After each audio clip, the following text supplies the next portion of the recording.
నరసింహస్వామి జయంతి ఎందుకు జరుపుకుంటారో మీకు తెలుసా? నరసింహస్వామి ఎలా ఎందుకు జన్మించాడు? నరసింహస్వామికి మరియు శరభస్వామికి యుద్ధం ఎందుకు జరిగిందో మీకు తెలుసా? ఈ రోజు ఈ వీడియోలో నరసింహస్వామి పూర్తి జీవిత చరిత్ర మనం పూర్తిగా తెలుసుకుందాం. ప్రతి ఒక్క నరసింహస్వామి భక్తులు ఈ వీడియో మిస్ అవ్వకుండా చివరి వరకు చూడండి. బృందావనంలో ప్రతి రోజు యశోదాదేవి మన బుజ్జి శ్రీకృష్ణుడిని నిద్రపుచ్చడానికి ఏదో ఒక కథ చెబుతూ నిద్రపుచ్చేది. అలా ఒకరోజు ఎన్ని కథలు చెబుతున్నా కూడా కృష్ణుడు అస్సలు నిద్రపోడు. యశోదామాతని విసిగిస్తూ నిద్రపోకుండా గట్టిగా అరుస్తూ ఏడుస్తూ ఉంటాడు. ఇంకా నీకు ఏ కథ చెప్పాలిరా నాయనా? రేపు నరసింహస్వామి జయంతి పండుగ ఉంది, అందరము త్వరగా లేవాలి, ఇప్పుడు అర్ధరాత్రి అవుతోంది, నువ్వేమో ఇంకా పడుకోలేదు అని ఆలోచనలో పడిపోతుంది. కృష్ణుడు నవ్వుతూ, అమ్మా నాకు ఏదైనా సింహం కథ చెప్పు అమ్మా అని అడుగుతాడు. సింహం కథనా అని యశోదమ్మ ఆలోచిస్తూ ఒక్కసారిగా నవ్వుతుంది. నీకు సింహం కథ కావాలి అంతే కదా? ఈ రోజు నీకు సాక్షాత్తు నరసింహస్వామి కథ చెబుతాను, నువ్వు ఈ కథ జాగ్రత్తగా విను అని కథ చెప్పడం మొదలు పెడుతుంది. కృష్ణుడు కూడా ఆసక్తితో కథ వినడం మొదలు పెడతాడు. దేవ మహర్షి కశ్యపుడు ఎంతో గొప్ప బ్రాహ్మణుడు. దక్ష ప్రజాపతికి మొదటిగా పుట్టిన 13 మంది కుమార్తెలను కశ్యపుడికి ఇచ్చి వివాహం చేస్తాడు. దక్షుడు వాళ్ళ వివాహం ఎంతో ఘనంగా జరుపుతాడు. అలా దేవ మహర్షి కశ్యపుడు అలాగే ఆయన 13 మంది భార్యలతో కలిసి అడవిలో ఆయన ఆశ్రమంలో ఎంతో ఆనందంగా సుఖంగా సంతోషంగా గడుపుతాడు. కశ్యపుడు 12 మంది భార్యలతో సంగమించి వారి అందరికీ సంతాన భాగ్యం కలిగిస్తాడు. వారి అందరికీ దేవుళ్ళు, రాక్షసులు, పాములు, గ్రద్దలు, మొత్తం భూమి మీద ఉన్న జీవులు అందరూ సంతానంలాగా జన్మిస్తారు. కానీ కశ్యపుడు మాత్రం 13వ భార్య దితితో మాత్రం సంగమించడు. దితికి కామవాంఛ చాలా ఎక్కువ. కశ్యపుడు దితి కళ్ళ ముందే ఆమె అక్కలతో చెల్లెలతో శృంగారం చేస్తూ ఉంటాడు. కానీ ఆమెతో మాత్రం అస్సలు సంగమించడు. ఎందుకంటే ఆమెకు కామవాంఛ చాలా ఎక్కువ. ఆమె కామవాంఛని అదుపులో పెట్టుకోవడానికి ఇలా చేస్తూ ఉంటాడు. కశ్యపుడు ఎందుకు ఇలా చేస్తున్నాడో అర్థం చేసుకుని ఆమెకు కామవాంఛ ఎక్కువగా కలుగుతూ ఉన్నా కూడా అదుపులో పెట్టుకుంటూ ఉంటుంది. అలా కొన్ని సంవత్సరాలు గడుస్తాయి. ఒక రోజు మొత్తం 13 మంది రాణులు రాత్రి పూజ చేయాలి అని పువ్వుల కోసం తోటకు వెళతారు. ఆ రోజు భోరున వర్షం పడుతూ ఉంటుంది. కశ్యపుడు ఇంట్లోనే కూర్చొని ధ్యానం చేస్తూ ఉంటాడు. దితి వర్షం పడుతుంది అని వెనక్కి తిరిగి ఇంటికి వచ్చేస్తుంది. దితి ఎప్పుడైతే ఒంటరిగా ఉన్న కశ్యపుడిని చూస్తుందో ఇక ఆమె కామాన్ని తట్టుకోలేకపోతుంది. మెల్లగా కశ్యపుడి దగ్గరికి వెళ్లి, స్వామి ఈ రోజు నేను ఈ కామవాంఛను తట్టుకోలేకపోతున్నాను. నా అక్కలకి చెల్లెళ్ళకి సంతాన ప్రాప్తి మీరు కలిగించారు. నేను అంటే మీకు అంత చులకనా? నేను అంటే మీకు అస్సలు ఇష్టం ఉందా లేదా అని ఆయనని బలవంతం పెడుతూ కళ్ళు తెరుస్తుంది. కశ్యపుడు కళ్ళు తెరిచి వర్షంతో తడిసిన దితిని చూస్తాడు. దేవి, నాకు నీ బాధ అర్థమవుతోంది. నువ్వు నేను చెప్పినట్లే ఇన్ని రోజులు నా కోసం ఎదురు చూశావు. కానీ ఇప్పుడు మాత్రం ఈ సంధ్యా సమయంలో నీతో సంగమించలేను. ఎందుకంటే ఈ సంధ్యా సమయంలో శివుడు మొత్తం భూతగణాలతో ఆకాశ మార్గంలో తిరుగుతూ ఉంటాడు. ఇలాంటి సమయంలో ఎవరైనా సంగమం చేస్తే వారికి రాక్షస బుద్ధులతో సంతానం కలుగుతారు. దేవి, దయచేసి రాత్రి అయ్యే వరకు ఆగు, నీ కామవాంఛను నేను తప్పకుండా తీరుస్తాను అని అక్కడి నుండి లెగసి వెళ్లిపోతూ ఉండగా దితి కామవాంఛతో ఆయన కాళ్ళు పట్టుకుని, నేను అలా ఆగేలాగా అయితే మీరు ఇంతగా చెబుతున్నా కూడా ఎందుకు ఇంతగా బ్రతిమాలుతాను స్వామి అని ఆయన కింది వస్త్రాన్ని లాగేస్తుంది. కశ్యపుడు కూడా ఆమె కామ కోరికను అర్థం చేసుకుని వర్షములో తడిచిన ఆమెను చూసి ఆయన కూడా సరే అని ఆ సంధ్యా సమయంలో దితితో శృంగారం చేస్తాడు. ఆ మరుసటి రోజు కశ్యపుడు లేవగానే ఆయన ఎంత పెద్ద తప్పు చేశాడో అర్థమవుతుంది. ఆయనకి భవిష్యత్తు మొత్తం కళ్ళ ముందే కనబడుతుంది. ఓ దితి, శృంగారం సంతానం అని కామవాంఛతో నన్ను బలవంత పెట్టావు కదా. మనం శృంగారం చేసుకుంది సంధ్యా సమయంలో. ఇప్పుడు మనకు 2 క్రూరమైన రాక్షసులు జన్మిస్తారు. అలాంటి క్రూరులు ఇంతవరకు భూమి మీద పుట్టలేదు, ఇకపై పుట్టబోరు కూడా. నువ్వు ఎప్పుడు చూసినా విష్ణు నామం జపిస్తూ ఉంటావు కదా. నీ కొడుకుల అరాచకాలను చూడలేక చివరికి ఆ మహావిష్ణువే మన కొడుకులని హతమారుస్తాడు అని ఆమెతో చెబుతూ చాలా బాధపడతాడు. అయినా ఇది కూడా నా తప్పే, నిన్ను శృంగారానికి దూరం పెట్టడం కూడా ముమ్మాటికి నా తప్పే అని చాలా బాధపడిపోతాడు. అలా కొన్ని నెలల తర్వాత దితికి ఇద్దరు క్రూరమైన రాక్షసులు జన్మిస్తారు. వారిని సాక్షాత్తు ఆ శుక్రాచార్యుడే పెంచుతూ అన్ని తాంత్రిక విద్యలను నేర్పిస్తూ వారిని అంతులేని శక్తివంతులులాగా తయారు చేస్తాడు. ఆ ఇద్దరు ఎవరు అంటే పెద్దవాడు హిరణ్యకశ్యపుడు, చిన్నవాడేమో హిరణ్యాక్షుడు. వీరు ఇద్దరు పుట్టిన తర్వాత దితికి ఇంకొక క్రూరమైన ఆడపిల్ల జన్మిస్తుంది. ఆమె ఎవరో కాదు, ఆమెనే హోలిక. ఈ ఇద్దరు దేవలోకం మీద యుద్ధం చేసి దేవలోకాన్ని సొంతం చేసుకుంటారు. హిరణ్యాక్షుడికి గర్వం పెరిగిపోయి ఏకంగా భూమిని అలాగే భూదేవిని బంధిస్తాడు. అప్పుడు విష్ణువు వరాహస్వామిలాగా అవతారం ఎత్తి హిరణ్యాక్షుడిని హతమార్చి భూమిని మరియును భూదేవిని కాపాడతాడు. తన ప్రియమైన తమ్ముడు హిరణ్యాక్షుడు చనిపోయాడు అని హిరణ్యకశ్యపుడికి తెలియగానే నా తమ్ముడిని చంపిన ఈ విష్ణువుని ఎలాగైనా చంపాలి అని హిరణ్యకశ్యపుడు మహేంద్రాచల పర్వతం మీదికి వెళ్లి బ్రహ్మకి కఠోరంగా తపస్సు చేయడం మొదలు పెడతాడు. హిరణ్యకశ్యపుడి భార్య పేరు కయాదు. ఆమె ఆ సమయంలో గర్భవతిగా ఉంటుంది. రాక్షసుడైన ఈ హిరణ్యకశ్యపుడికి వరం ఇవ్వకూడదు అని బ్రహ్మ అతని కఠోరమైన తపస్సును కూడా పట్టించుకోకుండా ఉంటాడు. కానీ హిరణ్యకశ్యపుడు మాత్రం ఆపకుండా కొన్ని సంవత్సరాలు తపస్సు చేస్తూనే ఉంటాడు. ఇదే మంచి సమయం అనుకుని ఇంద్రుడు తన సైన్యంతో హిరణ్యకశ్యపుడి సైన్యాన్ని ఓడించి మళ్లీ స్వర్గాన్ని వెనక్కి పొందుతాడు. మొత్తం రాక్షసులందరినీ చంపేస్తూ ఉంటాడు. మిగిలిన వారు అందరూ భయపడి పాతాళ లోకానికి పారిపోతారు. కానీ హిరణ్యకశ్యపుడి భార్య కయాదు మాత్రం విష్ణువు నామం జపిస్తూ భయపడుతూ విష్ణువు ఆలయంలో కూర్చుని ఉంటుంది. ఇంద్రుడు ఆమెను చూడగానే హిరణ్యకశ్యపుడి భార్య అని అర్థమైపోతుంది. హిరణ్యకశ్యపుడి మీద కోపంతో ఆమెను సంఖ్యలతో బంధించి లాగుతూ తీసుకెళ్తూ ఉంటాడు. ఆమె గట్టిగా నారాయణ నారాయణ అని అరుస్తుంది. నిద్రలో ఉన్న విష్ణువు ఉలిక్కపడి ఒక్కసారిగా కళ్ళు తెరిచి నారదా అని పిలుస్తాడు. నీవు వెళ్లి ఆ ఇంద్రుడికి బుద్ధి చెప్పి నా భక్తురాలిని విడిపించు అని ఆజ్ఞాపిస్తాడు. కయాదుని ఇంద్రుడు హతమారుద్దాం అనుకునే సమయానికి నారదుడు అక్కడికి వచ్చి ఇంద్రా, విష్ణువు కళ్ళు తెరిచాడు. ఆమె మీద చెయ్యి పడితే నీ ప్రాణం గాలిలో కలిసిపోతుంది. ఆమె కడుపులో విష్ణువు పరమ భక్తుడు ఉన్నాడు. ఆమెకు ఏ గాయం అయినా అయితే విష్ణువు కోపాన్ని నువ్వు ఎదుర్కోవాల్సి ఉంటుంది అని అంటాడు. ఆ మాట వినగానే ఇంద్రుడు భయపడిపోతాడు. విష్ణువు భక్తుడు ఒక రాక్షసుడికి జన్మిస్తాడా అని ఆశ్చర్యపోతాడు. ఆమెను అక్కడే వదిలేసి అక్కడి నుండి ఇంద్రుడు వెళ్లిపోతాడు. నారదుడు కయాదుని తన ఆశ్రమానికి తీసుకుని వెళ్లి అమ్మా, హిరణ్యకశ్యపుడు వచ్చే వరకు నువ్వు ఇక్కడే సురక్షితంగా ఉండవచ్చు తల్లి. నీకు నీ బిడ్డకు ఏ హాని కూడా రానివ్వను అని మాట ఇస్తాడు. అలా కయాదు నారదుడి ఆశ్రమంలో ఉంటుంది. ప్రతి రోజు నారదుడు విష్ణువు మంత్రాన్ని జపిస్తూ ఉంటాడు. ఆ మంత్రాలు విన్న కయాదు కడుపులో ఉన్న ప్రహ్లాదుడు ప్రతి రోజు వింటూ ఉంటాడు. కడుపులో ఉన్నప్పుడే ప్రహ్లాదుడు విష్ణువుకు పరమ భక్తుడు అయిపోతాడు. అలా కొన్ని నెలల తరువాత కయాదు ఒక పుత్రుడికి జన్మనిస్తుంది. అతనికి ప్రహ్లాద అని నామకరణం చేస్తారు. అప్పటికీ కూడా హిరణ్యకశ్యపుడు ఆగకుండా తపస్సు చేస్తూనే ఉంటాడు.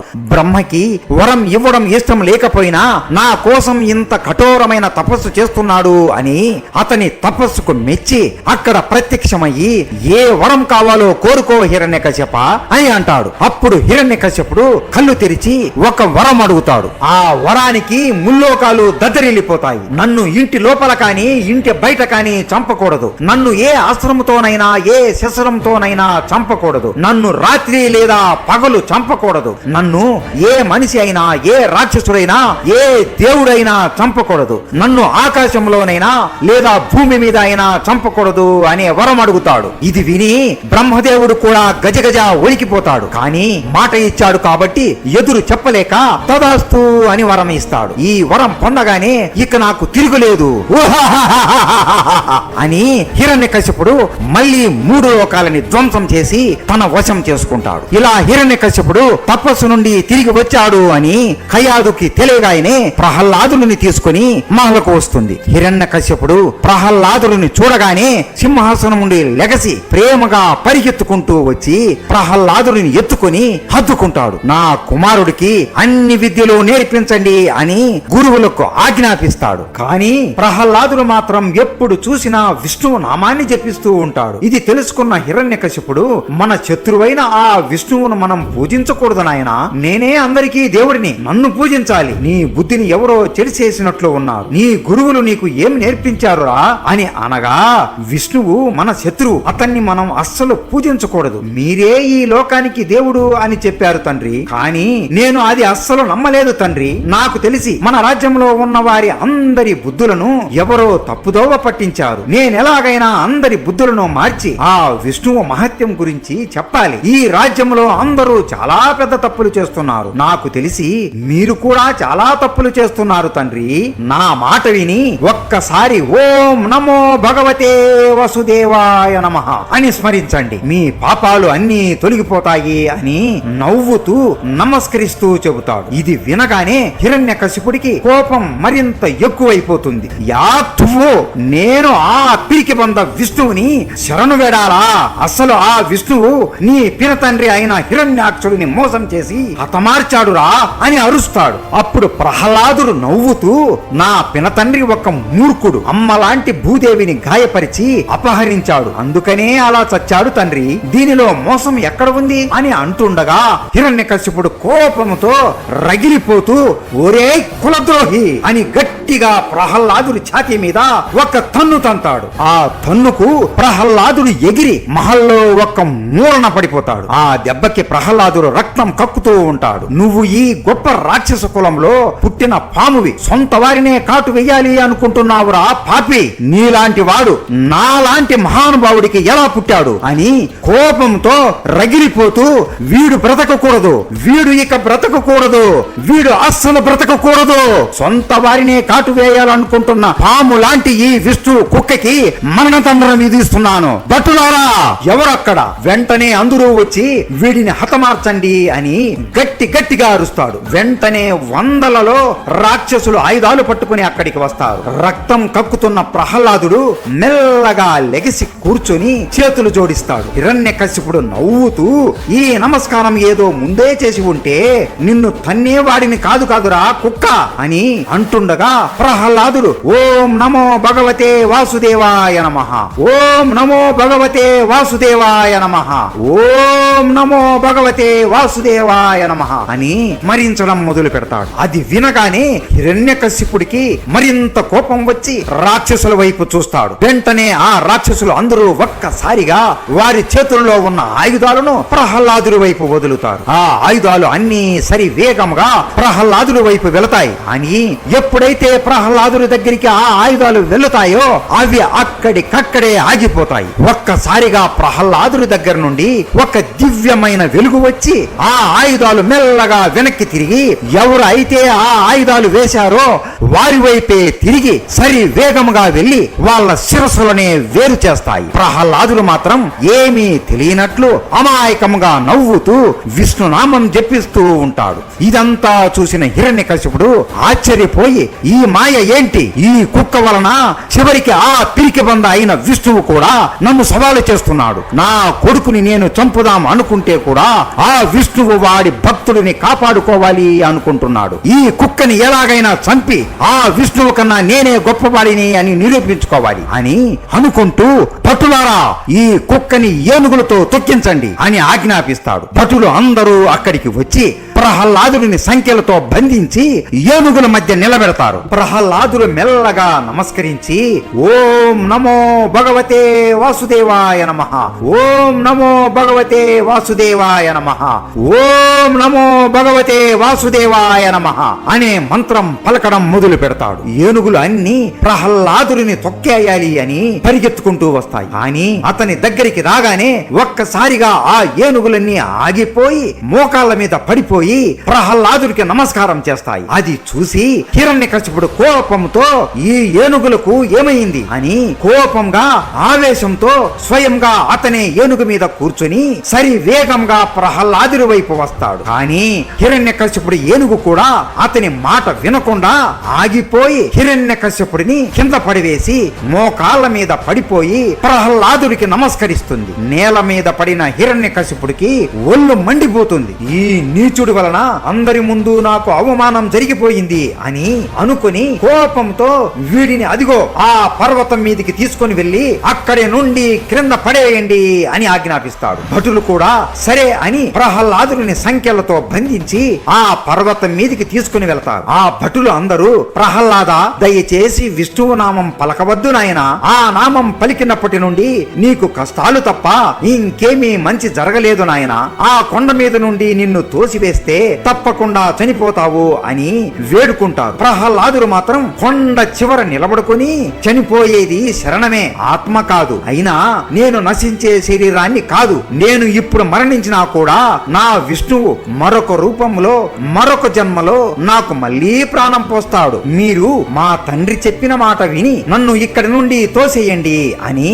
నమస్కరించి మెల్లగా ఓం నమో భగవతే వాసుదేవాయ నమః, ఓం నమో భగవతే వాసుదేవాయ నమః, ఓం నమో భగవతే వాసుదేవాయ నమః అనే మంత్రం పలకడం మొదలు పెడతాడు. చిన్న పిల్లవాడిని చంపడం ఆ రాక్షసులకి కూడా అస్సలు ఇష్టం ఉండదు. వారు అందరూ బాధపడుతూ ఏడుస్తూ కొండ చివర ఉన్న ప్రహ్లాదుని మెల్లగా తోస్తారు. అంతే, ప్రహ్లాదుడు అంత పెద్ద కొండ నుండి వేగముగా కింద పడతాడు. ఆ రాక్షసులు అందరూ ఎంతో పెద్ద పాపం చేశాము మనం అని ఏడుస్తూ బాధపడుతూ కొండ కిందికి దిగుతారు. కిందకి వచ్చి చూడగానే ప్రతి ఒక్కరూ ఆశ్చర్యపోతారు. నిగనిగా వెలిగిపోతున్న తామర పువ్వులో ప్రహ్లాదుడు కూర్చుని విష్ణువు నామం జపిస్తూ ఉంటాడు. ప్రతి ఒక్క రాక్షసుడికి అప్పుడు అర్థమవుతుంది విష్ణువు ఎంత గొప్పవాడో అని. అప్పుడు మొట్టమొదటిసారిగా రాక్షసుల నోటి నుండి ఓం నమో భగవతే వాసుదేవాయ నమః అనే మంత్రం వస్తుంది. అది తెలుసుకున్న హిరణ్యకశిపుడు ఆశ్చర్యపోయి వీడిని పాముల లోయలో పడవేయండి అని ఆజ్ఞాపిస్తాడు. పాముల లోయలో వేసినప్పుడు ఆ పాములు అన్ని ప్రహ్లాదుడిని ఏమీ చేయవు. అది తెలుసుకున్న హిరణ్యకశిపుడు ఆలోచించి కాలకోట విషంతో నిండిన భోజనం పెడతాడు. ప్రహ్లాదుడు ఆ భోజనాన్ని ఆనందంతో స్వీకరిస్తాడు. అయినా కూడా ప్రహ్లాదుడికి ఏమీ అవ్వదు. అప్పుడు హిరణ్యకశిపుడికి ఏమి చేయాలో దిక్కుతోచక రాక్షస కుక్కలతో కరిపించి చంపేద్దాం అని అనుకుంటాడు. కానీ ఆ రాక్షస కుక్కలన్నీ ప్రహ్లాదుడి ముందు మోకాళ్ళ మీద పడిపోయి నమస్కరిస్తాయి. ఇక వీరిని ఏం చేయాలి, వీరిని ఎలా చంపాలి, వీడి వలన రాజ్యంలో ఉన్న ప్రజలు కూడా మెల్లగా అందరూ విష్ణువు మాయలో పడిపోతారు అని అనుకొని ఒక ఉపాయం వేస్తాడు. తన సొంత చెల్లెలైన హోలికను, అమ్మా హోలిక నీ సహాయం నాకు కావాలి అని ఆమెను పిలుస్తాడు. ఈ హోలిక ఎంతో క్రూరమైన రాక్షసురాలు. ఆమె రాజ్యంలో ఉన్న వారిని హింసిస్తూ వారికి తినడానికి తిండి కూడా లేకుండా చేస్తూ ఉంటుంది. హోలిక అక్కడికి వచ్చి చెప్పండి అన్నయ్య, అనంత లోకాలకి అధిపతి అయిన మీకు నా సహాయం అడగాల్సిన కారణం ఏంటి అని అంటుంది. భటులారా ప్రహ్లాదుని తీసుకుని రండి అని పిలుస్తాడు. భటులు ప్రహ్లాదుని సంఖ్యలతో బంధించి లాక్కుని వస్తూ ఉంటారు. అది చూసి హోలికకి కోపం వస్తుంది. నా అల్లుడిని ఎందుకురా ఇలా లాక్కుని వస్తున్నారు అని కోపంతో ఆ భటులని అగ్నిలో కాల్చి చంపేస్తుంది. మా హోలిక నిన్ను పిలిచింది ఈ ప్రహ్లాదుని చంపడానికే అని అనగానే ఏం మాట్లాడుతున్నారు అన్నయ్య, నా అల్లుడిని అంటే మీ కన్న కొడుకునే చంపాలా, ఎందుకు, ఏం జరిగింది అని అనగా హిరణ్యకశిపుడు జరిగింది మొత్తం బాధపడుతూ చెప్పి వీడి వలన మన అసుర జాతి అంతమైపోతుంది, మన అసుర జాతి భవిష్యత్తు ఇక నీ చేతుల్లోనే ఉంది అని ఆమెకు చెబుతాడు. ప్రహ్లాదుడు విష్ణువు నామం జపిస్తున్నాడు అని తెలియగానే ఆమెకు కూడా కోపం వచ్చి నేను శివుడికి ఎన్నో ఏళ్లు కఠోరమైన తపస్సు చేశాను, ఆ వెర్రి శివుడు నా తపస్సుకు మెచ్చి ప్రత్యక్షం అయ్యాడు. నేను నా తెలివి ఉపయోగించి ఒక వరం అడిగాను, ఆ వరం వలన నాకు పార్వతీదేవి ఒక వస్త్రం ప్రసాదించారు. రాక్షసులకి అగ్ని అంటే చాలా భయం కదా అన్నయ్య, అందుకే ఆ వస్త్రం నేను ఒంటి మీద కప్పుకొని అగ్నిలోకి వెళితే నన్ను ఆ అగ్ని ఏమీ చేయకూడదు అనే వరం కోరాను. దానికి ఆ పిచ్చి శివుడు మనసులో ఎందుకో నవ్వుకొని పార్వతీదేవి చీరని నాకు ప్రసాదించాడు. ఇదిగో ఆ చీర ఇదే, మీరు ఇప్పుడు ఏం చేస్తారు అంటే ఒక పెద్ద అగ్ని గుండమును ఏర్పాటు చేయండి అన్నయ్య. ఆ అగ్ని గుండములో నేను వస్త్రాన్ని ఒళ్ళంతా కప్పుకొని నా అల్లుడిని పట్టుకుని కూర్చుంటాను. ఆ అగ్ని నన్ను ఏమీ చేయలేదు, కానీ ఆ ప్రహ్లాదుని మాత్రం కాల్చేస్తుంది. వాడి చర్మము, వాడి రక్తము, వాడి ఎముకలు అన్ని కాలి బూడిదైపోతాయి అని చెబుతుంది. హిరణ్యకశ్యపుడు కూడా సరే అని సంతోషంగా నవ్వుతూ ఒక పెద్ద అగ్ని గుండముని తయారు చేయిస్తాడు. హోలిక ప్రహ్లాదుని ఎత్తుకుని ఆ చితి వైపు తీసుకెళ్తూ ఉండగా, మన కుటుంబంలో ఎవరైనా చనిపోయారా అత్త? ఎందుకు ఆ అగ్నిగుండం ఏర్పాటు చేస్తున్నారు అని అడుగుతాడు. హోలిక నవ్వుతూ, ఏం లేదు అల్లుడా, నిన్ను ఇప్పుడు నేను తీసుకువెళ్లి ఆ అగ్నిగుండంలో కూర్చుంటాను. నాకు అగ్ని వలన ఏమీ అవ్వదు, కానీ నువ్వు మాత్రం కాలి చనిపోతావు అని నవ్వుతూ అంటుంది. వెంటనే ప్రహ్లాదుడు కిందికి దిగి నమస్కరించి, వద్దు అత్తయ్యా వద్దు అని వేడుకుంటాడు. అగ్నిగుండమును చూడగానే నీకు ప్రాణభయం మొదలైనట్లు ఉందే, ఈ జ్ఞానోదయం ఏదో ముందే ఉంటే ఇన్ని కష్టాలు పడేవాడివి కాదు కదురా అల్లుడా అని నవ్వుతూ అంటుంది. నేను నా గురించి కాదు బాధపడుతుంది, నేను మీ గురించి బాధపడుతున్నాను అత్తయ్య. నా కోసం మీరు కాలి చనిపోవడం ఏంటి? మీరు అంటే మా తండ్రి గారికి ఎంతో ఇష్టం. దయచేసి చితి మంటల్లో నాతో పాటు కూర్చోకండి, కావాలంటే నేను ఒక్కడనే కూర్చుంటాను అని వేడుకుంటాడు. ఆ మాటలు విని హోలిక నవ్వుకొని, నేను అగ్నిలో కాలిపోతానా?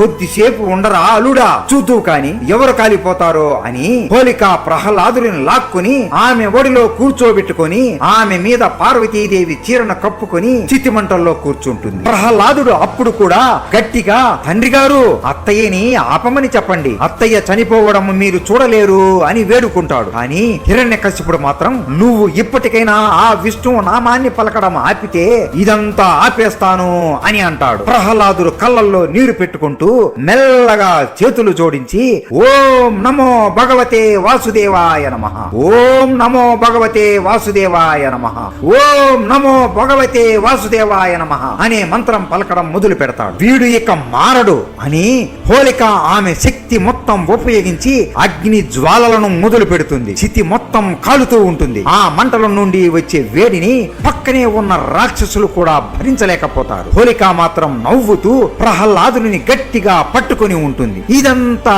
వైకుంఠంలో ఉన్న విష్ణువు గమనిస్తూ ఆయన నిద్రపోతూ ఉంటాడు. మెల్లగా నవ్వుతూ ఊపిరి పీల్చుకుంటూ ఉఫ్ అని నోటి నుండి గాలి ఊదుతాడు. ఆ గాలి నేరుగా వేగముగా వచ్చి హోలిక మీద పడుతుంది. ఆ గాలి ఎంతో వేగముగా వస్తూ ఉంటుంది. ఆ వేగానికి హోలిక మీద ఉన్న పార్వతీదేవి వస్త్రం ఎగిరిపోయి ప్రహ్లాదుడి మీద పడుతుంది. అంతే, ఒక్కసారిగా హోలిక శరీరం అంతా మంటలతో నిండిపోతుంది. మొదటిగా ఆమె చేతులు కాలిపోతాయి, ప్రహ్లాదుడిని వదిలేస్తుంది. తరువాత ఆమె కాళ్ళు కాలిపోతాయి. ఆ తరువాత ఆమె శరీరం మొత్తం అంతా కాలిపోతుంది. చివరిగా ఆమె తల మొత్తం కాలిపోతుంది. కానీ ప్రహ్లాదుడికి మాత్రం ఒక చిన్న గీత కూడా పడదు. హిరణ్యకశిపుడు ఆవేశంగా ఏడుస్తూ గట్టిగా, హోలిక చెల్లి హోలిక అని మంట వద్దకు వెళ్లి ఆమెను కాపాడదాము అని దగ్గరికి వెళుతుండగా ఆ అగ్ని నుండి వచ్చే వేడిని తట్టుకోలేకపోతాడు. అలా అన్న ముందే చెల్లెలు కాలిపోయి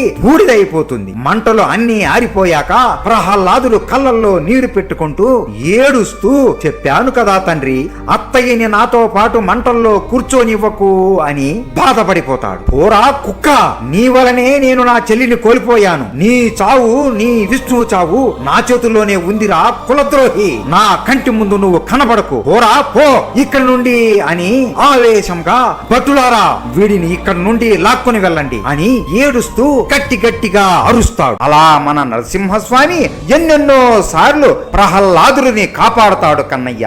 ఇప్పుడు నరసింహస్వామి ఎలా జన్మించాడో చెబుతాను, శ్రద్ధగా విను. హోలిక మరణాన్ని చూడగానే హిరణ్యకశిపుడికి పట్టరాని కోపం వచ్చి వీడిని ఒక జలపాతం నుండి కింద పడవేయండి అని ఆజ్ఞాపిస్తాడు. అప్పుడు కూడా విష్ణువు వచ్చి ప్రహ్లాదుని కాపాడతాడు. అమ్మయ్యా, ఈ ప్రహ్లాదుడు చనిపోయాడు అని హిరణ్యకశిపుడు అనుకుంటూ ఉంటాడు. కానీ ప్రహ్లాదుడు మాత్రం నమస్కరిస్తూ ఓం నమో భగవతే వాసుదేవాయ నమః అనే మంత్రం పలుకుతూ మహల్ లోపలికి వస్తాడు. అతన్ని చూడగానే హిరణ్యకశిపుడు వేగముగా పరిగెత్తుకుంటూ వచ్చి ప్రహ్లాదుని గట్టిగా తంతాడు. ఒరే కుక్క, ఎందుకురా పదే బ్రతికి వచ్చి నన్ను చంపుకు తింటున్నావు అని ఆవేశంగా, చావురా చావు అని హిరణ్యకశిపుడు కాలితో కింద పడిపోయిన ప్రహ్లాదుని తన్నుతూ ఉంటాడు. ప్రహ్లాదుడు రక్తం కక్కుతూ ఉంటాడు. అయినా కూడా విష్ణు నామాన్ని జపించడం మానలేదు. అప్పుడు హిరణ్యకశిపుడు, అస్సలు నీ దేవుడు ఎక్కడా ఉన్నాడు, నాకు కనిపించడే, నా ముందు వస్తే నేను హతమారుస్తాను అని భయమా నీ దేవుడికి? రప్పించు, ఇప్పుడే రప్పించురా నీ దేవుడిని అని అంటాడు. అప్పుడు ప్రహ్లాదుడు, తండ్రి దేవుడు అన్ని చోట్ల ఉంటాడు అని అంటాడు. అన్ని చోట్ల ఉంటాడా? ఏది నా సింహాసనంలో ఉన్నాడా అని ఆ సింహాసనాన్ని తన గదతో పగలగొడతాడు. ఈ భూమిలో ఉన్నాడా అని తన గదతో నేలని పగలగొడతాడు. ఈ ఖడ్గంలో ఉన్నాడా అని ఆ ఖడ్గాన్ని విరగొడతాడు. పోనీ నాలో ఉన్నాడా, చెప్పురా చెప్పు అని కోపంతో అంటాడు. అవును తండ్రి, మీరు చెప్పిన అన్ని చోటుల్లో నా విష్ణువు శక్తి ఉంటుంది. అంతెందుకు తండ్రి, మీ ముందు ఉన్న ఈ స్తంభంలో కూడా నా విష్ణువు ఉన్నాడు అని అంటాడు. హిరణ్యకశిపుడు కోపంతో ఊగిపోతూ, ఈ స్తంభాల్లో ఉన్నాడా అని విష్ణువు, ఈ స్తంభంలో అని తన గదని తీసుకుని వెళ్లి ఆ స్తంభాన్ని గట్టిగా కొడతాడు. ఆ దెబ్బకి స్తంభం మెల్లగా కూలిపోతూ ఉంటుంది. అప్పుడు హిరణ్యకశిపుడు నవ్వుతూ, ఎక్కడ రాని దేవుడు అని హేళన చేస్తాడు. కానీ ఆ స్తంభం నుండి మెల్లగా ఒక దివ్యమైన వెలుగు వస్తుంది. మెల్లగా స్తంభం పగులుతూ ఉంటుంది. హిరణ్యకశిపుడు ఎందుకు ఇది ఇంతగా మెల్లగా పగులుతుంది అని మెల్లగా ఆ స్తంభం దగ్గరికి వెళ్లి చూస్తాడు. ఆ స్తంభానికి ఉన్న రంధ్రంలో కన్ను పెట్టి చూడగా ఆ రంధ్రం నుండి హిరణ్యకశిపుడికి ఒక క్రూరమైన సింహం కనబడుతుంది. హిరణ్యకశిపుడు ఒక్కసారిగా భయపడి వెనక్కి అడుగు వేస్తూ ఉండగా ఆ స్తంభం ఉన్నట్టుండి ఒక్కసారిగా పేలిపోతుంది. ఆ పేలుడికి హిరణ్యకశిపుడు ఎగిరి అవతల పడతాడు. ఆ దివ్యమైన వెలుగు నుండి విష్ణువు 4వ అవతారమైన నరసింహస్వామి వస్తాడు. ఆయన చూడటానికి ఎంతో క్రూరంగా ఉంటాడు. పొడగాటి కూరలతో, ఒళ్ళంతా వెంట్రుకలతో, ఒళ్ళంతా కండలు తిరిగి శరీరమంతా మనిషిలాగా ఉండి తల మాత్రం సింహం రూపంలో ఉంటుంది. నరసింహస్వామి గట్టిగా గర్జిస్తూ నడుచుకుంటూ వస్తాడు. నరసింహస్వామిని చూసి మహల్లో ఉన్న చాలా మంది రాక్షసులు భయపడి అక్కడి నుండి పారిపోతారు. హిరణ్యకశిపుడు మాత్రం నవ్వుతూ, ఓహో విష్ణువు అంటే నువ్వేనా, ఇన్ని రోజులు నాకు భయపడి దాక్కున్నావు, మొత్తానికి ఇన్ని రోజులకు నా ముందుకు వచ్చే మగతనం నీకు వచ్చిందా అని హేళన చేస్తూ నవ్వుతాడు. నరసింహస్వామి మాత్రం కోపంతో, ఇన్ని రోజులు నీ కుమారుడి భక్తిని చూసి నిన్ను ఏమీ చేయలేదు, కానీ ఈ రోజుతో నీ కుమారుడు ప్రహ్లాదుడికి కూడా అర్థమైంది, ఇక నువ్వు మారవు అని. ఈ రోజు ఎలాగైనా నీ చావు నా చేతుల్లో ఉంది హిరణ్యకశ్యప అని గట్టిగా నరసింహస్వామి గర్జిస్తాడు. భటులు అందరూ నరసింహస్వామిని చంపడానికి వెళుతూ ఉండగా, భటులారా ఆగండి, ఈ రోజు ఈ విష్ణువు చావు నా చేతుల్లో ఉంది అని హిరణ్యకశిపుడు మొదటిగా అతను విల్లుతో ఒక్కసారిగా 1000 బాణాలను నరసింహస్వామి వైపు వదులుతాడు. నరసింహస్వామి గట్టిగా గర్జిస్తూ పరిగెత్తుకుంటూ వస్తూ ఆ బాణాలన్నిటినీ కేవలం ఆయన గోర్లతోనే ఆపేస్తాడు. అయినా కూడా హిరణ్యకశిపుడు బాణాలు వేస్తూనే ఉంటాడు. నరసింహస్వామి ఆపేస్తూ ఉంటాడు. అలా వేగంగా పరిగెత్తుకుంటూ వచ్చి ఒక్కసారిగా హిరణ్యకశిపుడి ముందు ఆగిపోయి ఆయన చిటికెన వేలుతో ఒక్కసారి హిరణ్యకశిపుడి ఛాతీ మీద కొడతాడు. అంతే, ఆ దెబ్బకి హిరణ్యకశిపుడు ఎగిరి దూరంగా ఉన్న సింహాసనం మీద పడిపోతాడు. ఆ దెబ్బలకి హిరణ్యకశిపుడు రక్తం కక్కుతూ ఉంటాడు. హిరణ్యకశిపుడు కోపంతో గట్టిగా ఊపిరి పీల్చుకుంటూ లెగసి శివుడి దగ్గర నుండి పొందిన త్రిశూలాన్ని నరసింహస్వామి మీద వదులుతాడు. ఆ త్రిశూలం వేగంగా నరసింహస్వామి వైపు వస్తుంది. నరసింహస్వామి కూడా అది శివుడి త్రిశూలం అని దానిని చూసి నమస్కరిస్తాడు. కానీ ఆ త్రిశూలం నరసింహస్వామిని తగలగానే ఒక పువ్వుల మాలలాగా మారి నరసింహస్వామి మెడలో పడుతుంది. అది చూసి హిరణ్యకశిపుడు కోపంతో పరిగెత్తుకుంటూ తన శక్తి మొత్తం ఉపయోగించి నరసింహస్వామి ముఖం మీద గట్టిగా గుద్దుతాడు. ఆ దెబ్బకి నరసింహస్వామి కింద పడిపోయినట్లు పడిపోయి ఒక చెయ్యి కింద పెట్టి కాలితో హిరణ్యకశిపుడి ఛాతీ మీద తంతాడు.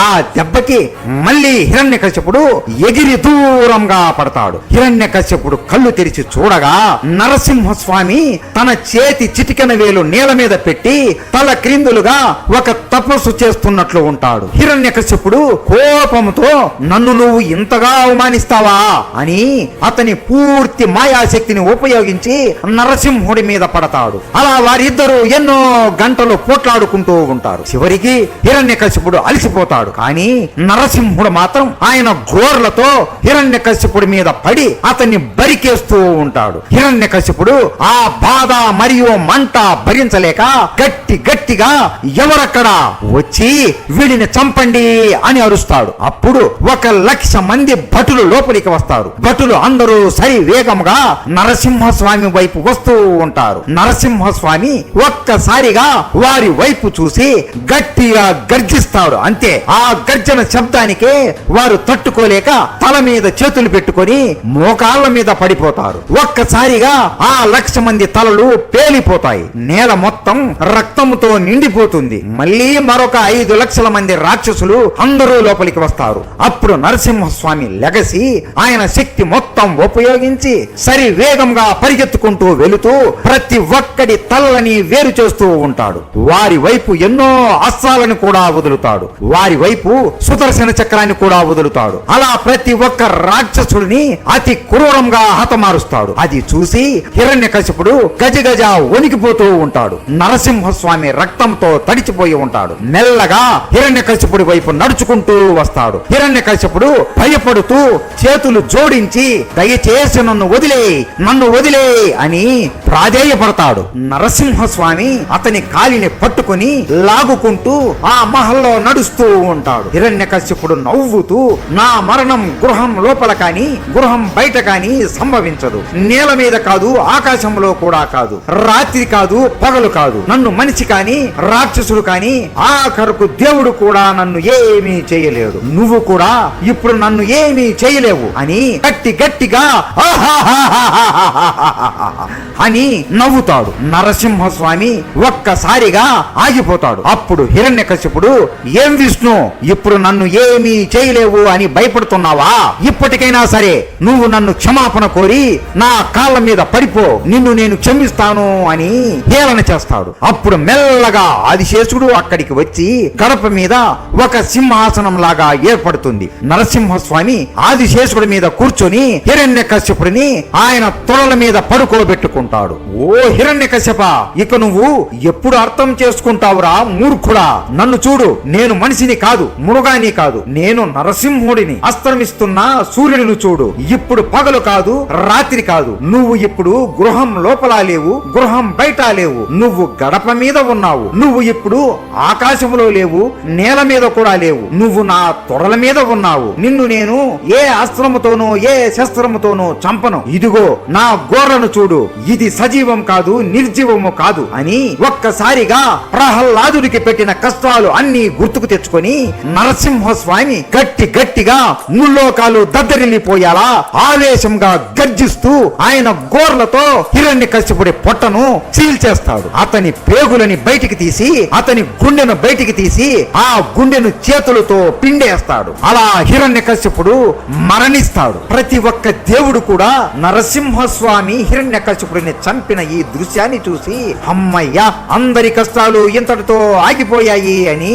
అనుకునే లోపే నరసింహస్వామి కోపం మరియు ఆవేశం ఇంకా తగ్గి ఉండదు. ఆయన కోపంతో ఇంకా ఊగిపోతూ ఉంటాడు. నా భక్తుడిని ఇన్ని కష్టాలు పెట్టిన ఈ రాజ్యం ఉండకూడదు అని పెద్ద అంతస్తులను కూడా ఒక్క అరుపుతో గర్జిస్తూ కూల్చేస్తూ ఉంటాడు. అలా కనపడిన ప్రతి ఒక్క రాక్షసుని కసి తీరే వరకు అతి క్రూరంగా చంపుతూనే ఉంటాడు. ఆయన గర్జనకు ప్రపంచం మొత్తం గజగజ వణికిపోతూ ఉంటుంది. అమ్మో, అంత భయంకరంగా ఉంటుందా అమ్మా నరసింహస్వామి అవతారము అని మన చిన్ని కృష్ణుడు ఆశ్చర్యపోతాడు. యశోదమ్మ నవ్వుతూ, మంచి వాళ్ళకి నరసింహస్వామి దేవుడు, అదే చెడ్డ వాళ్ళకి ఆయన ఒక రాక్షసుడిలాగా కనపడతాడు కన్నయ్య.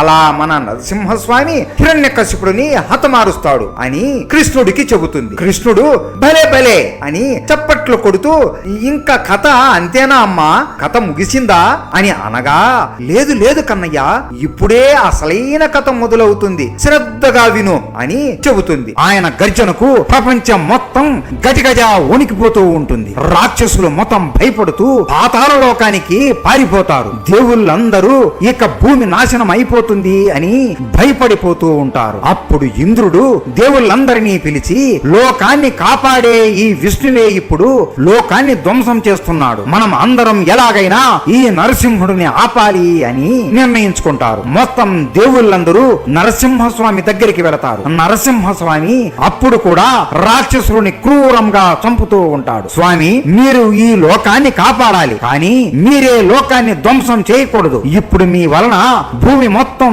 ధ్వంసం అయిపోతుంది. ఉంటుంది. ఒక్కసారి మీరు చేస్తున్న ఈ ధ్వంసాన్ని చూడండి. మీరు కాని ఇప్పుడు శాంతించకపోతే మిమ్మల్ని మేము ఓడించి తీరాల్సిందే అని అంటారు. ఓ మూర్ఖులారా, నన్ను ఎవరు అనుకున్నారు? నేను నరసింహుడిని. నన్ను మీరు ఓడిస్తారా? నన్ను మీరు శాంతిపరుస్తారా? ఇప్పుడే ఇక్కడ నుండి వెళ్ళిపోండి, లేదంటే ఈ రాక్షసులతో పాటు మీ ప్రాణాలను కూడా తీస్తాను అని గట్టిగా గర్జిస్తూ అంటాడు. దానికి ఇంద్రుడికి కోపం వస్తుంది. తన వజ్రాయుధం ఎప్పుడైతే పట్టుకుంటాడో ఒక్కసారిగా నరసింహస్వామి సరి వేగంగా పరిగెత్తుకుంటూ వచ్చి ఇంద్రుడి ముఖం మీద ఒక గుద్దు గట్టిగా గుద్దుతాడు. అంతే, ఇంద్రుడు ఎగిరి దూరంగా పడిపోతాడు. ఆ తరువాత అగ్ని దేవుడిని గుద్దుతాడు. ఆ తరువాత వాయుదేవుడిని గుద్దుతాడు.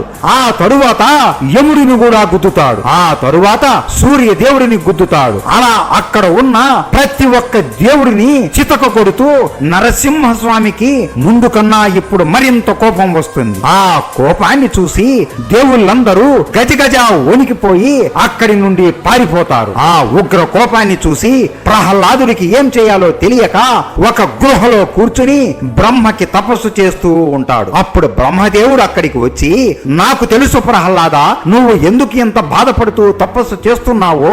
నువ్వు నాకు తపస్సు చేయడం వలన లాభం ఏమీ లేదు ప్రహ్లాద.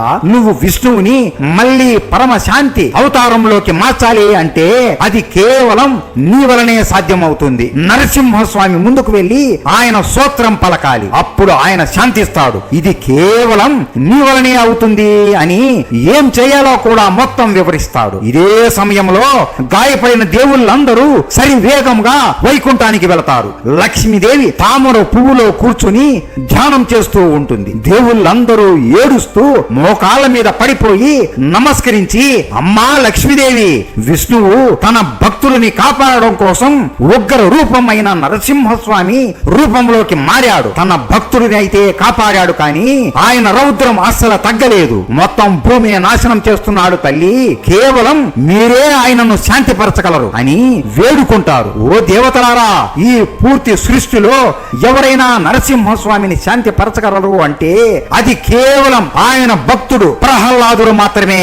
దీనికి బ్రహ్మదేవుడు ప్రహ్లాదుడికి సహాయం చేస్తున్నాడు. దీనికి కొంచెం సమయం పడుతుంది అని అంటుంది తల్లి. ఆ కొంత సమయం చాలు నరసింహుడు సృష్టిని మొత్తం ధ్వంసం చేయడానికి. ఈ కొంత సమయంలో మీరు నరసింహుడిని శాంతి పరచండి తల్లి అని వేడుకుంటారు. అమ్మో, నా విష్ణువుని చూస్తుంటే నాకే భయం వేస్తుంది.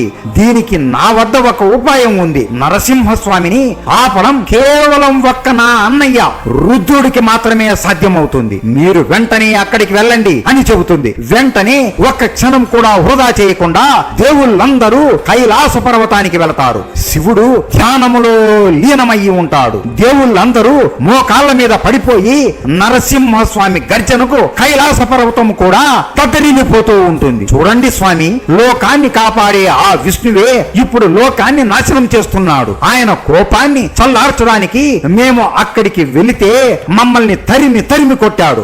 ఆఖరికి లక్ష్మీదేవి కూడా ఆమె భర్తను చూసి భయపడిపోయి మమ్మల్ని ఇక్కడికి పంపించింది. స్వామి, మీరే ఈ లోకాన్ని కాపాడాలి అని వేడుకుంటారు. పార్వతీదేవి కూడా మా అన్నయ్య విష్ణువు ఏంటి ఇంత భయంకరంగా ఉన్నాడు అని భయపడిపోతుంది. అప్పుడు పార్వతీదేవి శివుడిని, స్వామి ఒక్కసారి కళ్ళు తెరవండి అని శివుడి భుజం మీద చేయి పెడుతుంది. శివుడు ఒక్కసారిగా కళ్ళు తెరుస్తాడు. ఆయన రెండు కళ్ళ నుండి అగ్ని జ్వాలలు వస్తూ ఉంటాయి. మొత్తం ఏం జరిగిందో ఆయన కళ్ళకి కట్టినట్టు కనబడుతుంది. దేవతలారా, నేను కూడా నరసింహుడిని శాంతి పరచలేను. అది కేవలం ప్రహ్లాదుని వలనే సాధ్యం అవుతుంది. నేను ఆయనని శాంతి పరచలేను, కానీ ఆయనకు ఉగ్ర కోపం చాలా ఎక్కువ. ఆ ఉగ్ర రూపాన్ని ఆపాలి అంటే నేను కూడా ఒక ఉగ్ర రూపంలోకి మారిపోవాలి అని ఒక్కసారిగా ఆయనలో ఉన్న కోపాన్ని బయటికి తెస్తాడు. శివుడు గట్టిగా అరుస్తూ ఉంటాడు. మెల్లగా ఆయన చేతులు ఒక సింహం చేతుల్లాగా 10 చేతుల్లాగా మారిపోతాయి. మెల్లగా ఆయన కాళ్ళు 4 సింహం కాళ్ళలాగా మారిపోతాయి. ముఖమంతా నరసింహస్వామి లాగా ఒక సింహం రూపంలాగా మారిపోతుంది. ఆయనకి 2 రెక్కలు వస్తాయి. శివుడి కంఠంలో విషం ఉన్నట్లు ఆ రూపం ఒళ్ళంతా విషంతో నిండిపోయి ఉంటుంది. అలా శివుడు శరభ అవతారంలోకి మారిపోతాడు. అలా మారిన వెంటనే ఉగ్ర కోపంతో నరసింహస్వామి దగ్గరికి బయలుదేరుతాడు. దేవుళ్ళందరూ ఆ రూపాన్ని చూసి చూసి భయపడిపోతారు. విష్ణువు ఉగ్ర రూపాన్ని మేము ఆపలేక అష్ట కష్టాలు పడుతున్నామే, ఇక ఇప్పుడు ఈ శివుడి రూపాన్ని చూస్తుంటే మాకు ఒళ్ళంతా గజగజ వణుకు పుడుతుంది. ఇక ఈయనను శాంతిపరచాలి అంటే ఇంకేం చేయాలో అని అనుకుంటూ ఉంటారు. పార్వతీదేవి మాత్రం నవ్వుతూ వెళుతున్న శరభ వైపు చూస్తూ ఉంటుంది. శరభస్వామి సరివేగంగా హిరణ్యకశిపుడి రాజ్యానికి వెళతాడు. నరసింహస్వామి అప్పుడు కూడా ఆ రాజ్యాన్ని ధ్వంసం చేస్తూ రాక్షసుడిని చంపుతూ ఉంటాడు. ఒక రాక్షసుడిని చేతులతో పట్టుకొని వాడిని 2 ముక్కలుగా చీలుస్తూ ఉంటాడు. అప్పుడు గట్టిగా నరసింహ అని ఒక అరుపు వినబడుతుంది. ఒక్కసారిగా భూమి మొత్తం ఆ అరుపుకి దద్దరిల్లిపోతూ ఉంటుంది. నరసింహస్వామి కోపంతో ఊగిపోతూ అటు ఇటు చూస్తూ ఉంటాడు. అప్పుడు ఒక పొగ నుండి శరభ నడుచుకుంటూ వస్తాడు. హిరణ్యకశిపుడు చనిపోయాడు, నువ్వు నీ భక్తుడిని కాపాడావు, ఇక నీ కోపాన్ని తగ్గించుకో అని అంటాడు. నరసింహస్వామి శరభని చూడగానే ఆయన శివుడి రూపం అని అర్థమైపోతుంది. శివా, నేను ఈ రోజు ఈ లోకంలో ఉన్న ఏ రాక్షసుడిని వదిలిపెట్టను. ఈ రోజు ప్రతి ఒక్క రాక్షసుడిని నేను చంపి తీరాల్సిందే. ఈ కార్యానికి నువ్వు అస్సలు అడ్డుపడకు శివా, లేదంటే నిన్ను కూడా ఈ రోజు నేను వదలను అని హెచ్చరిస్తాడు. నరసింహ, ఒక్క హిరణ్యకశిపుడు చేసిన తప్పుకి ప్రతి ఒక్క రాక్షసుడిని చంపడం సృష్టి నీతి కాదు. నువ్వు ఇలా చేయడం చాలా తప్పు నరసింహ.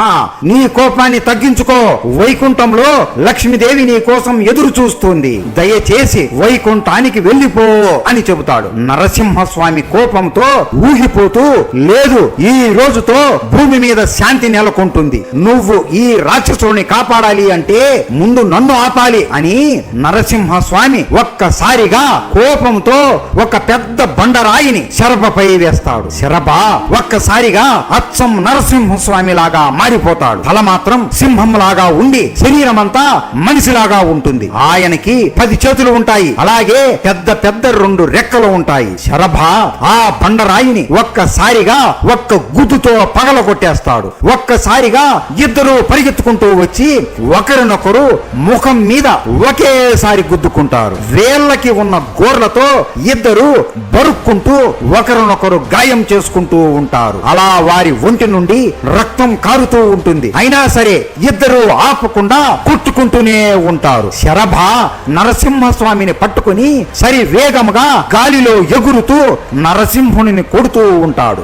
నరసింహుడు కూడా కోపంతో శరభ మెడని గట్టిగా కొరుకుతాడు. అలా ఒక్కసారిగా ఇద్దరు హిమాలయ పర్వతాల మీద పడిపోతారు. అలా వారు ఇద్దరు పర్వతం మీద పడగానే హిమాలయ పర్వతం అంతా ఒక్కసారిగా దద్దరిల్లిపోతుంది. భూమి మొత్తం ధ్వంసం అయిపోతూ ఉంటుంది. గాయాలతో ఉన్నా కూడా మెల్లగా ఇద్దరు లెగసి ఒకరి భుజం మీద ఒకరు చేతులు పెట్టుకొని ఒకరి కళ్ళల్లో ఒకరు చూసుకుంటూ, నరసింహ, నా మాట విను, ఈ రాక్షసుల అంతం తప్పకుండా అవుతుంది. ఇప్పుడు నువ్వు చేసే పని వలన భూమి మొత్తం నాశనం అయిపోతుంది. నా మాట విను అని నరసింహస్వామి కళ్ళల్లో కళ్ళు పెట్టి చూస్తూ వేడుకుంటాడు. ప్రహ్లాదుడు కూడా వీళ్ళ దగ్గరికి రావడానికి హిమాలయ పర్వతం ఎక్కుతూ ఉంటాడు. కానీ నరసింహస్వామి అప్పటికీ కూడా కోపం తగ్గించుకోకుండా క్రూరంగా అరుస్తూ శరభ ముఖం మీద గట్టిగా కొడతాడు. శరభకి ఇక పటరాని కోపం వస్తుంది. కోపంతో శరభ 3వ కన్ను తెరిచి నరసింహస్వామిని భస్మం చేయబోతున్నప్పుడు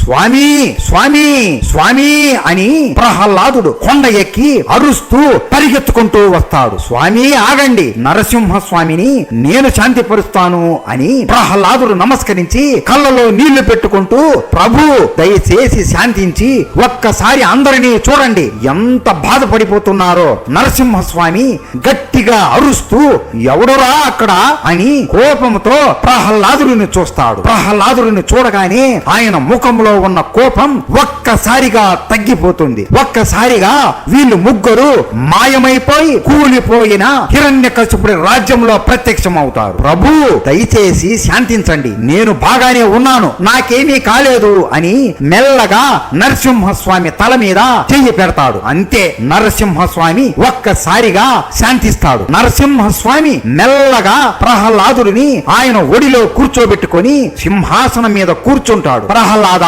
నువ్వు బాగానే ఉన్నావు కదా నాయనా, నీకేం అవలేదు కదా అని నాలుకతో ప్రేమగా ప్రహ్లాదుని ముఖమంతా నాకుతాడు. ప్రహ్లాద, నాకు నువ్వంటే చాలా ప్రేమ. ఆ బ్రహ్మ, శివుడు, అలాగే లక్ష్మీదేవి కన్నా నువ్వంటేనే అత్యంత ప్రీతి నాయనా. నీకు ఏమైనా అయితే నేను అసలు తట్టుకోలేను అని ప్రహ్లాదుని గట్టిగా కౌకిలించుకుంటాడు. ప్రహ్లాద, నేను మీ తండ్రిని చంపాను అని బాధపడుతున్నావేమో. హిరణ్యకశిపుడు కూడా ముందు జన్మలో నా భక్తుడే నాయనా. అతనికి ఉన్న శాపం వలన నాతో వైరం పెంచుకున్నాడు అంతే ప్రహ్లాద. ఇప్పుడు నా చేతి స్పర్శ వలన అతను ముక్తుడయ్యాడు. నువ్వు అస్సలు చింతించకు. ఈ రోజే నేను మాట ఇస్తున్నాను, ఇక నుండి యుగ యుగాల వరకు నిన్ను నా ప్రియమైన భక్తుడిలాగా గుర్తు పెట్టుకుంటారు.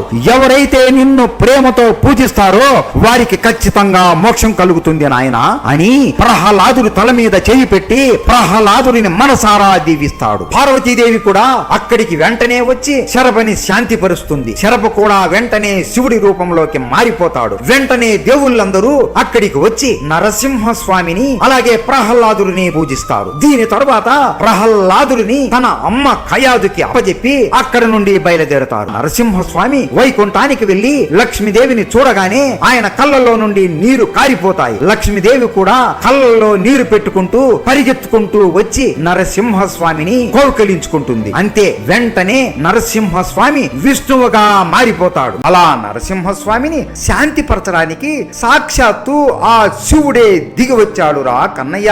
అలాంటి ఆయన పుట్టినరోజు రేపు, త్వరగా పడుకోనైనా అని కృష్ణుడిని చూడగా మన కృష్ణుడు హాయిగా నిద్రపోతాడు. యశోదమ్మ నవ్వుతూ, నా కన్నయ్య నేను చెప్పిన కథ విన్నాడో లేదో అని మెల్లగా అక్కడ నుండి వెళ్లిపోతూ ఉండగా ఒక్కసారిగా కృష్ణుడు నిద్ర నుండి లెగసి ఒక సింహంలాగా అరుస్తూ, హిరణ్యకశ్యప, నా ప్రహ్లాదుడి మీద చెయ్యి వేస్తే నీ తల నరికేస్తాను అని గట్టిగా కోపంతో కళ్ళు తెరిచి అరుస్తాడు. అది చూసి యశోదమ్మ భయపడిపోతుంది. కన్నయ్య కన్నయ్య అని అక్కడికి వెళుతుంది. కృష్ణుడు కళ్ళు తెరిచి నవ్వుతూ, ఏమైంది అమ్మా, ఎందుకు అంతగా భయపడుతున్నావు అని అనగా, ఏమీ లేదులే కన్నయ్య, ఏమీ లేదులే, నువ్వు పడుకోనైనా అని కృష్ణుడితో అంటూ ఉంటుంది. ఎక్కడికి పోతుంది ఆయన తత్వం? ఆయనకి తెలుసు కదా, ముందు జన్మలో ఆ నరసింహస్వామి ఆయనే అని. నరసింహస్వామి కథ వినగానే ఆ జన్మలో జరిగిన జ్ఞాపకాలు అన్ని